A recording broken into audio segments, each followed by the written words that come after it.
Hey, ninth graders, second to last day of new instruction. Can't believe it's gone this fast. Can't believe we're almost there.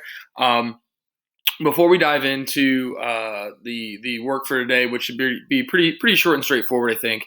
Um, I do want to point out that sometime in the next week, there'll probably be an email from me in your inbox, and if you're in fourth block, you'll probably have one from Mrs. Pierce as well. Um, I just want to give you a little bit of an explanation about what that is, and tell you kind of why I do that. And I'll touch on it again tomorrow before we kind of sign off for the year. But when I started teaching at Evergreen, I wanted to do something that was uniquely mine, and I wanted to do something that kind of let kids and students know that they were noticed.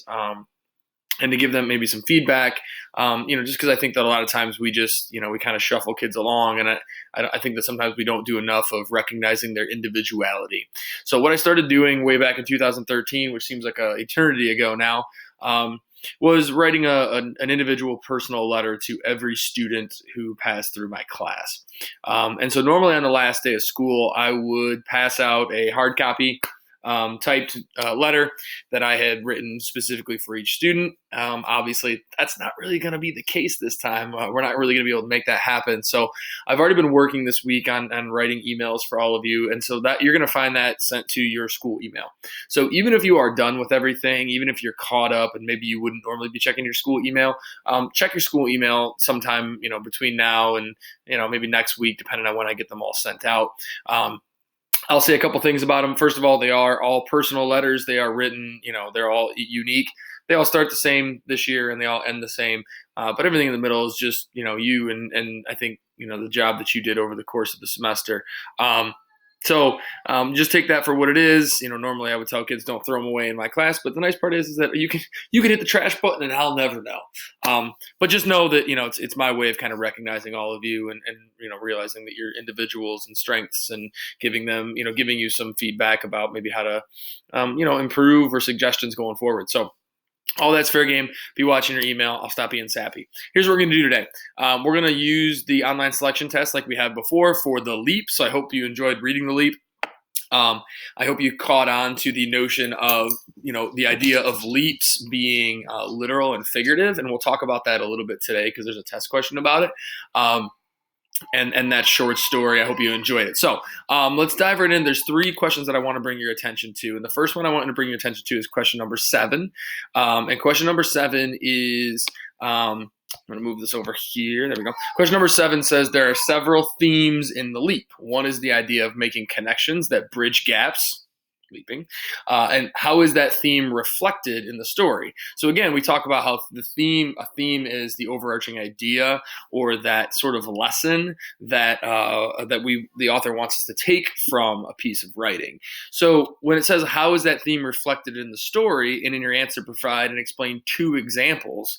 Okay, so obviously, I know a lot of you're still struggling with this, like answering all parts of the question and all that sort of thing. Obviously, if I'm asking for 2 examples, I want 2 examples. And then also, your examples need to talk about how the examples need to prove how that connections can bridge gaps.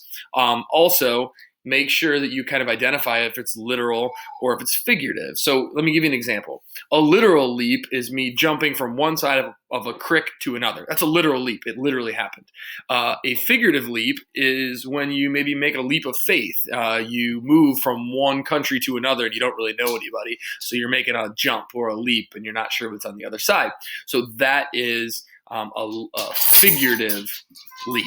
Okay, so that's number 7. Again, make sure you have 2 examples that explain how the theme of making connections that bridge gaps is advanced. So that's a full question. There's a lot there.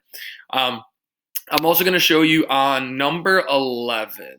Okay, number 11 asks about where who or whom functions. I don't know if you can hear my son in the background. He's having a little crank fest.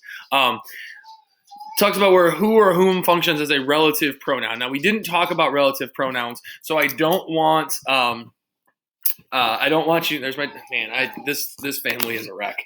Now the dog's involved, and there's Belle. Hi, Belle. Okay, so we didn't talk about relative pronouns, so I'm gonna tell you right now that the answer is the third one. Anna's arm was broken by a rescuer who was trying to help her. Okay, the relative pronoun there. is who, and then the phrase is who was, begins the relative clause, was who was trying to help her. So pick that one. You can see it right there. Okay. And then last but not least, number 12 asks for what are 3 things you can infer about the type of person Anna is from what she does in the story The Leap. So inferences, as we've talked about before, are basically educated guesses based on your understanding and your reading of the text. So you should be able to infer parts of Anna's characteristics or personalities. All right. But I need 3, and you need to tell me how you can infer that. So, for example, if I said, I can infer that my son is hungry because he is yelling at his mother right now, that would be an inference that's probably correct. And it's based on the evidence that, he's screaming and that's his hungry cry. All right. So I need 3 of those. So I'm just telling you right now that if you only have 1 or you only have 2, you're not going to get all the credit for that one. So pay attention on that one. Make sure you give me a full answer. That's going to be what we work on today, because I think that those 2 written responses are going to be take you enough time that's going to work for today. Again, if you have questions, please reach out. If you have things that are overdue or that are late, get them turned in. Let me know that you're turning them in. Okay. Sometimes Google Classroom sends me alerts or notifications that things have been turned in. Sometimes it doesn't. And also sometimes I'm not going back to look, like for instance, like on Ed, if, some of you haven't read The Leap or haven't clicked it as finished, it says it's not started or it says it as progress.